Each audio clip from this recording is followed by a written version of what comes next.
L'abbé Jérôme est le curé de la paroisse Sainte-Marie-Goretti à Ngoma. Il est Tutsi et sa famille entière a été massacrée. Il n'a plus qu'une sœur et une nièce. Les tueurs l'ont cherché pendant 3 mois.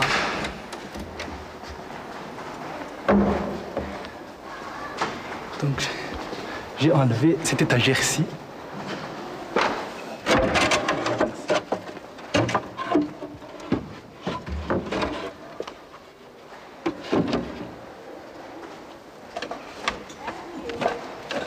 Je devais m'asseoir là. Je m'asseyais. Je faisais comme ça alors. J'ai mis une corde.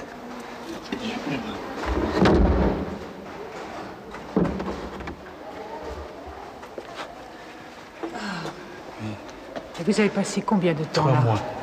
3 mois. Mais la nuit, notre cuisinier qui est Hutu m'apportait à manger la nuit. Je mettais mon matelas ici.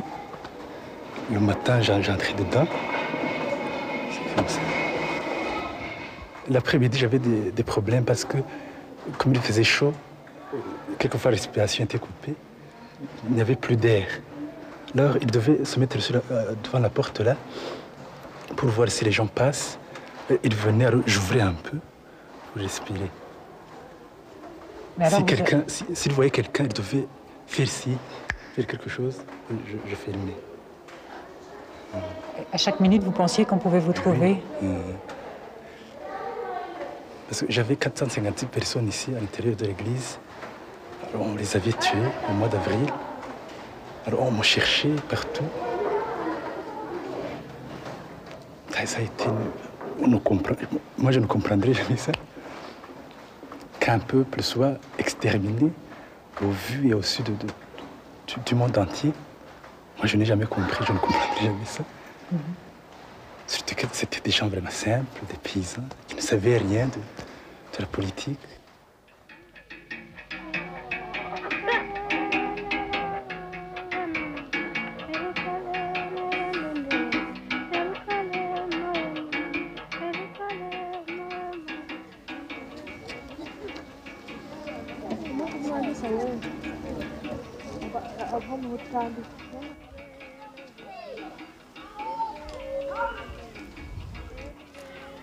La folie meurtrière et planifiée qui a suivi la mort du président Biarimana le 6 avril dernier a tué un Rwandais sur 7. Ce dimanche, les rescapés vont à la messe, seuls ou par tout petits groupes, comme ils sont aujourd'hui, dans la vie.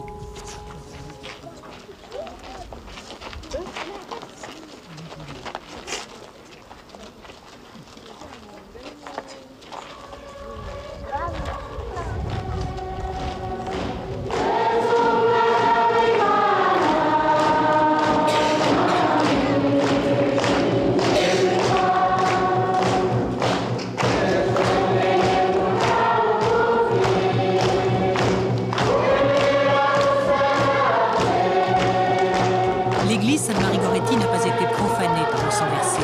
C'est à l'extérieur que les tueurs ont accompli leur besogne. Alors l'abbé Jérôme recommence à célébrer la messe dans une tristesse infinie. Les fidèles savent qu'il y a des assassins parmi eux et qu'ils auront bien du mal à surmonter les désirs de vengeance ou la culpabilité qui les tourmentent.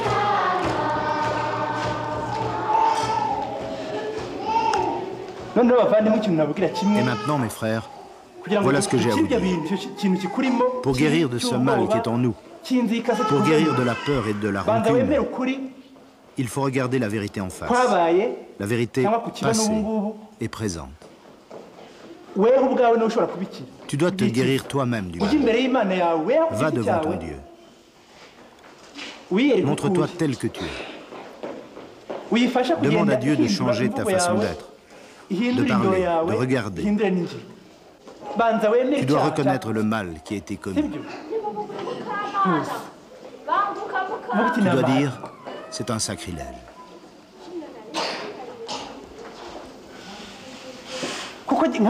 Moi-même, je me suis caché. Je n'ai rien fait d'héroïque. Mais s'il y a ici quelqu'un qui peut dire qu'il a refusé de tuer, et s'il a des témoins, et s'il peut dire qu'il a pris un enfant sur son dos et qu'il l'a sauvé, et s'il peut nous le montrer, cet enfant, qu'il vienne témoigner, ce serait formidable. Ah, si une telle personne pouvait exister ici, dans notre paroisse, et si vous pouviez m'en trouver une seule.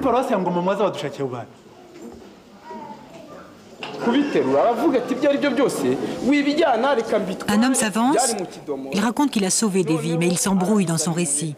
Et l'on comprend que lui aussi a tué. Alors, coupable ou victime, des murmures accusateurs le font taire.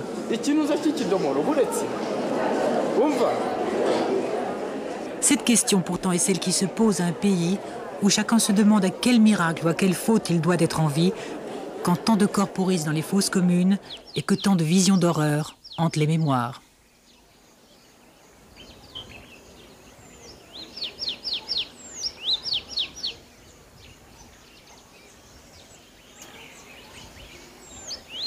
On a commencé à accueillir les gens dans l'église, blessés, ceux qui avaient des mains coupées et autres. Alors ce qui nous étonnait, c'est que les militaires les laissaient passer. Ils les laissaient entrer à l'église à ce moment-là. Après, j'ai compris que c'était pour les laisser... bon, on savait qu'on allait les tuer. Il fallait les laisser venir. Alors, on nous a coupé l'eau. Avec 456 personnes ensemble, sans eau. Et blessé? Blessé, on ne pouvait pas. J'ai téléphoné à la Croix-Rouge plusieurs fois. Personne n'est venu. Tous les missionnaires européens étaient partis. Alors, il n'y avait personne pour nous aider. Le 30 avril, à 9 h, c'est le lieutenant Hadjikimani de Défense, commandant du camp militaire d'Ongoma, qui est venu avec ses militaires et les miliciens. Alors là, on a fait sortir les gens de l'église. Alors les gens suppliaient le lieutenant, mais tirez au moins, tuez-nous avec vos fusils, pas avec des massues. Et donc on les a mis ici, à côté, on les a tués là. Moi, je me suis caché depuis lors.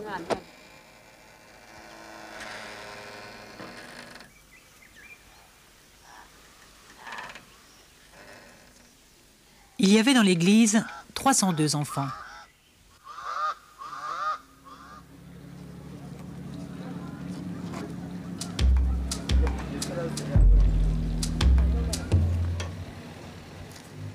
À Boutaré, quelques maisons de responsables connus du génocide ne sont plus que des décombres. Le FPR les a détruites à l'explosif peu après sa victoire, le 4 juillet. Mais pour l'essentiel, la ville est debout et la vie reprend petit à petit. Chaque jour, les rues s'animent un peu plus et des commerces s'ouvrent.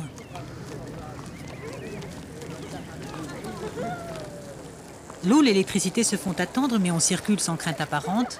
Maintenant que tout est calme, les étrangers reviennent pour apporter une aide, retrouver leurs biens ou assurer un peu tard la sécurité du pays. Dans la préfecture, plus de la moitié des Tutsis ainsi que des milliers de Hutus opposants au régime auraient été tués. Beaucoup sont encore en fuite. Les maisons, les commerces vides sont cependant très rares. Des dizaines de milliers de Tutsis, exilés depuis les massacres de 59 et de 74, sont revenus s'installer au Rwanda.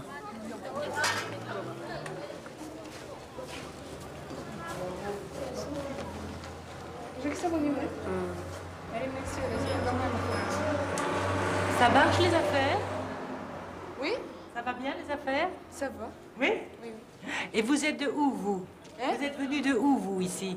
À Bujumbura. De Bujumbura? Oui. Et vous connaissiez le Rwanda? Oui, un peu. Un peu? Oui. Et maintenant, comment vous vous sentez ici? C'est votre pays? Oui, oui, je me sens très bien. Oui? Oui. Mais à qui il était le magasin?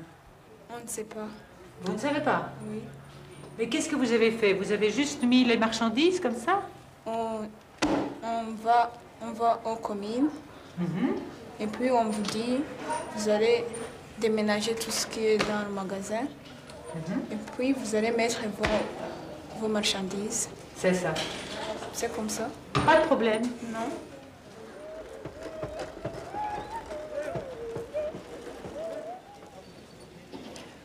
Au retour du propriétaire, ils doivent en principe lui rendre son bien, mais les conflits de propriété sont une bombe à retardement pour les nouvelles autorités, déjà complètement débordées.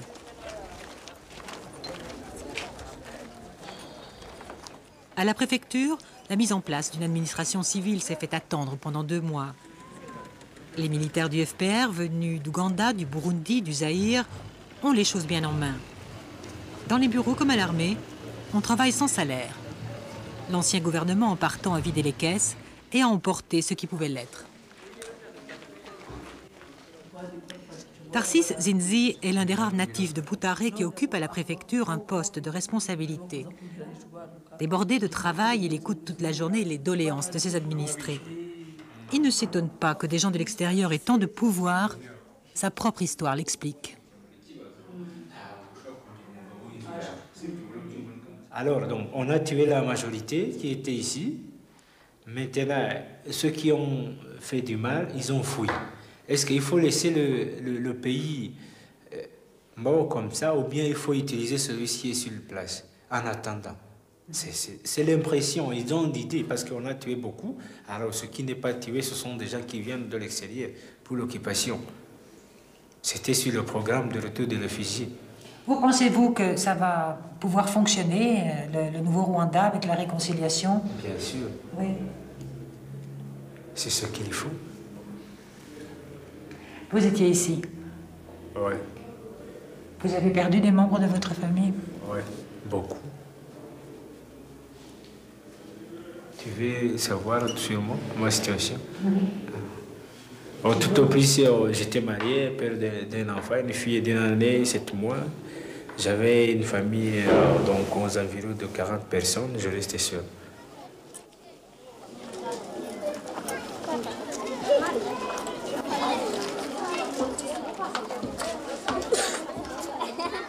Comment imaginer que des actes de vengeance ne soient pas commis? Rumeur, réalité, on raconte qu'en juillet, 500 hommes, des Hutus, ont été enlevés du camp de Ringo par des soldats du FPR et puis qu'ils ont été tués dans un camp militaire que personne n'a pu visiter. Les récits d'exactions commises par des soldats se multiplient, mais les preuves sont rares. Le FPR reconnaît d'ailleurs des actes de vengeance individuels, mais il les condamne et dit qu'il va les juger. Le responsable du camp nie tout en bloc. Martin, qui a vécu toute sa vie au Zaïre, est en charge des distributions d'outils, de nourriture et de l'éducation idéologique des déplacés. Nos questions le rendent nerveux. Et il n'a pas peur d'être là maintenant? Hein? Il ne peut plus répondre? Il ne peut plus répondre? Il n'a pas peur d'être là. Non, il n'a pas de problème ici. Il se présente avec tout le monde, tous les autres. Alors nous, on commence, vous pouvez maintenant... Bon, vous revenez demain, je vous donne tout le temps, parce que nous avons aussi à faire, n'est-ce pas? Ok. Ce ne sont pas les dénégations d'un homme comme Martin qui convaincront les réfugiés de regagner leur colline. Septembre, c'est le mois des semailles, la récolte précédente avait pourri sur pied, c'est l'avenir, risque d'être maigre.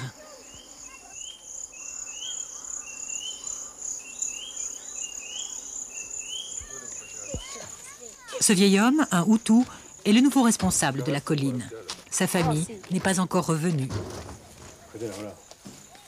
Nous accompagnons son frère, un théologien, père de 4 enfants, venu se rendre compte de l'état de la maison familiale, celle où ils ont grandi.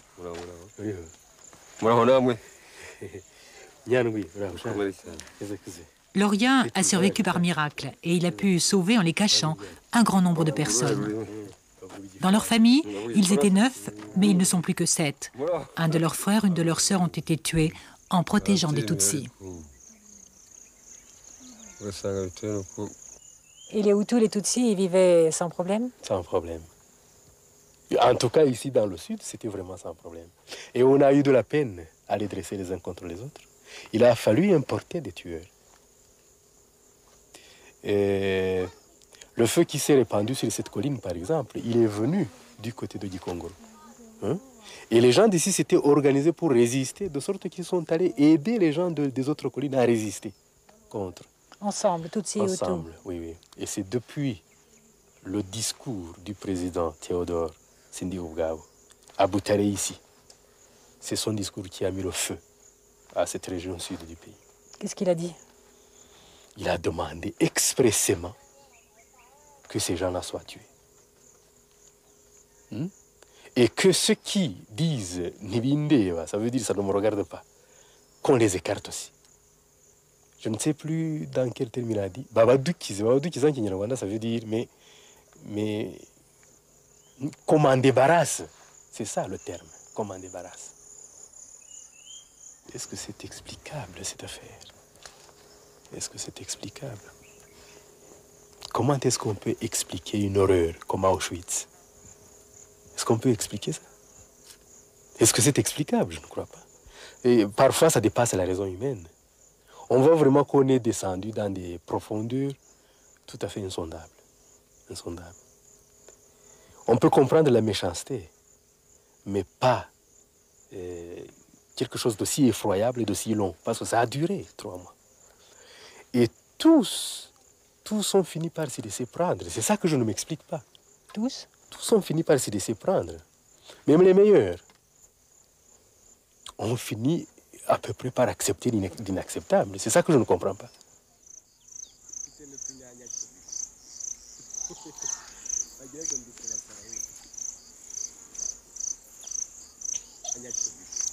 La colline est déserte. Mais si les gens ne reviennent pas, ils ne sèmeront pas, il n'y aura pas de récolte. Tout se joue dans ces semaines cruciales où la confiance tarde à s'installer. Dans certaines collines comme celle-ci, les soldats du FPR ont regroupé la population ou ce qu'il en restait pour mieux la protéger ou mieux la contrôler. La dernière fois qu'il est venu ici, Lorien était accompagné par des soldats du FPR. La maison était intacte. Ça, c'est ma bibliothèque personnelle qu'ils ont dispersée. Il accuse les soldats du FPR de l'avoir pillée, mais il n'y attache pas trop d'importance. Les fables de Florian. Comme beaucoup de Rwandais, cependant, Lorien s'interroge sur le nouveau pouvoir installé à Kigali. Pour le moment, la construction du Rwanda nouveau est un but déclaré du FPR. Et j'espère, et je veux bien l'aider à la réalisation de ce noble but. Mais ce que je vois, parfois, me fait peur. Parce que vous savez, le premier pouvoir, le pouvoir qui est parti, le gouvernement qui est parti, ou plutôt, disons, en gros, le pouvoir de Habyarimana, on disait que c'est le pouvoir d'un Akazu. Akazu, ça veut dire pratiquement un club. Hein? Akazu, c'est un club. Ceux qui sont dedans ont tous les privilèges et ceux qui sont dehors ont tous les devoirs et pas de privilèges. Alors j'ai l'impression que cet Akazu-là risque de se recréer parce que parfois le FPR donne l'impression d'être un club aussi. Quand vous êtes dans le club, tout vous est permis. Quand vous êtes hors du club, finalement, vous n'avez qu'à vous taire. Vous êtes comme un sac de haricots. On vous met à gauche, vous allez à gauche. On vous met à droite, vous allez à droite. Et il vous est interdit de demander pourquoi. Et cette interdiction n'est pas expressément formulée. Mais on vous fait sentir ça. Alors je crois que si ce phénomène de club continue, je crois que le Rwanda nouveau ne sera pas si nouveau que ça. Les Hutus qui avaient accepté les Tutsis ont été massacrés avec les Tutsis par les Interahamwe. Et maintenant, les Tutsis, dieux de l'intérieur, c'est-à-dire qui ont vécu avec les Hutus, risquent aussi d'être marginalisés, voire massacrés par le FPR. Et donc je dis, ceux qui avaient accepté la différence, ceux qui acceptent la différence, c'est eux qui risquent de le payer. Or pour moi, la différence, c'est ça la construction, la base de construction d'une société moderne. Si on n'accepte pas la différence, si on n'accepte pas le pluralisme, il n'y a pas de société moderne, c'est pas possible. Est-ce que c'est possible alors d'avoir de l'espoir dans ces conditions, alors qu'effectivement les forces d'espoir et d'entente ont été tuées? Bon, moi je pense, moi j'ai foi, j'ai confiance dans le FPR, curieusement. je me dis que les idéaux qu'il proclame sont vraiment nobles. Et je me dis que pour les formuler, il faut quand même avoir quelque chose dans le ventre et dans le cœur. Et je crois qu'il y a beaucoup de gens dans le FPR qui ont quelque chose dans le ventre et dans le cœur. Et il faut les aider parce que le pari qu'ils ont fait, je crois que c'était un pari presque impossible.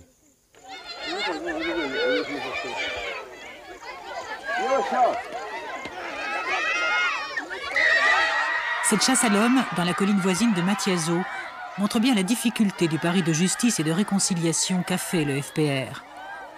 Des enfants poursuivent un homme qu'ils accusent d'être un Interamwe et qu'ils veulent livrer à la justice.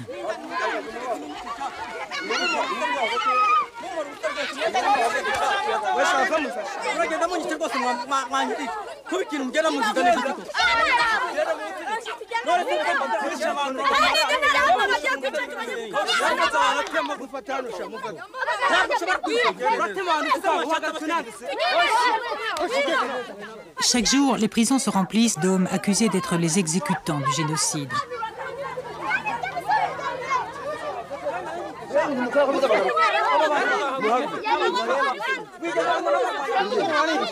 Il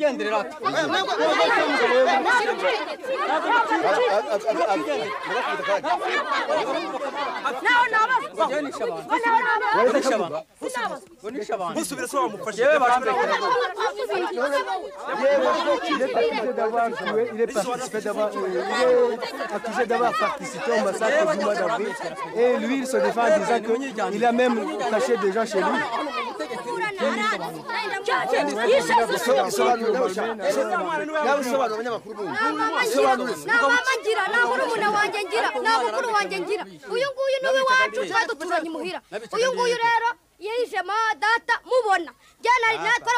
Il dit qu'il n'a pas de maman, il n'a pas de papa, et celui-ci a participé au massacre de son papa.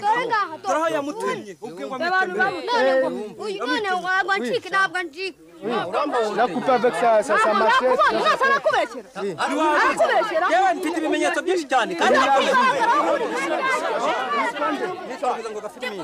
Il s'appelle Rwizangoga Filmer. Ni l'enfant ni l'homme que l'enfant accuse ne sont de Matiazo. Tous deux s'y étaient réfugiés, sans imaginer que le destin les mettrait face à face. Le gouvernement a promis que justice sera faite, mais il est totalement dépourvu de moyens pour tenir sa promesse, et les haines sont vives, les plaies profondes. L'enfant vous a reconnu. Vous pouvez expliquer pourquoi vous avez fait ça? Moi, ce que j'ai à dire devant cette autorité, c'est que j'ai beaucoup de preuves que cet enfant ment. Je n'étais pas sur cette colline, je ne mens pas. On ne pourra pas prouver que j'ai commis ce crime et que j'étais sur cette colline, c'est impossible. Cela fait 5 ans que je l'ai quitté. Avant-hier, je suis revenu de Cyangugu. Et qu'est-ce qu'il faudrait qu'on lui fasse à lui, comme punition?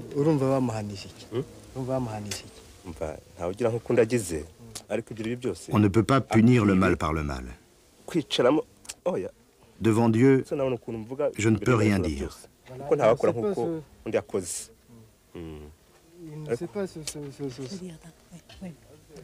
Non, on ne peut pas punir le mal par le mal. Mais si je me retrouvais tout seul comme ce gamin, je ne sais pas.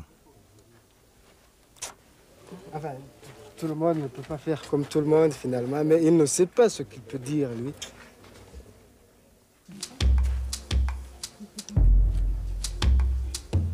Il sera difficile d'éviter que les dénonciations ne soient des règlements de compte ou qu'elles ne soient inspirées par la convoitise du bien d'autrui.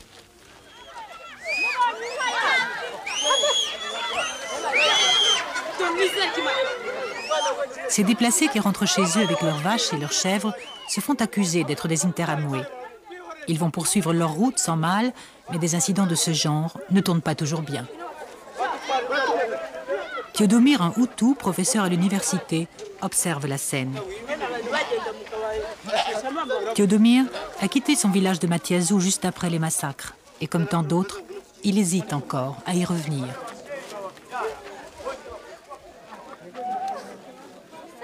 Les maisons sont les mêmes, mais les gens ont changé. Il y a certains visages que je reconnais, d'autres...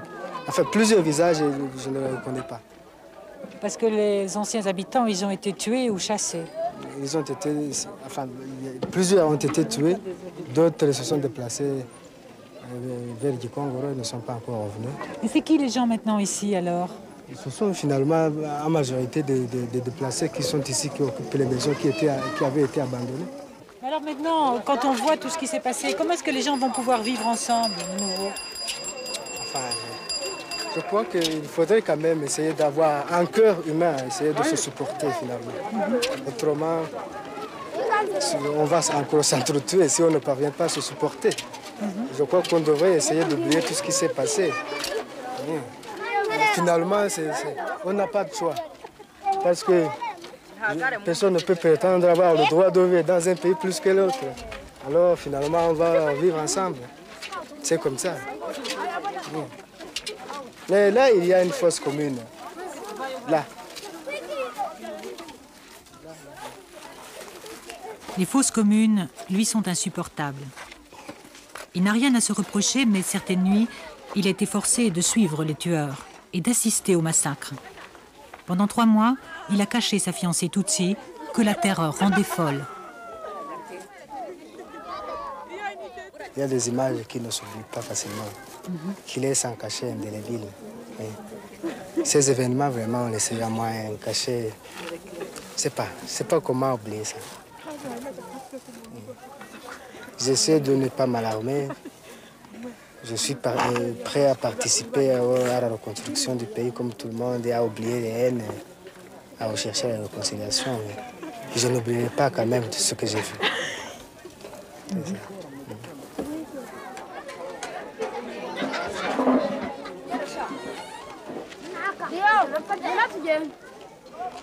Pour oublier, il faudra non pas une vie d'homme, mais des générations.